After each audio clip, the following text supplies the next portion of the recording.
Okay, now let's create our second graphic and say we now want to create an image, and we're gonna name this second graphic dot png, right?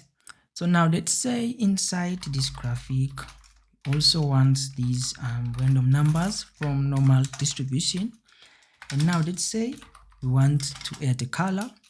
Let's say we're gonna say light blue. Let's say light blue. So what we have done now is that we have created a graphic, but now we have an image. We're creating an histogram. We are now adding color to that histogram, light blue color, which is gonna be light blue color. Remember, we have to close. So now let's go to our working directory to see this image.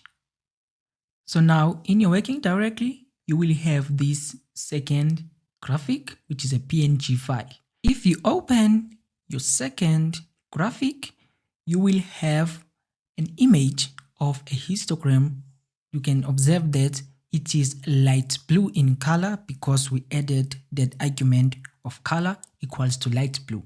So that is how you can create an image graphic using PNG function.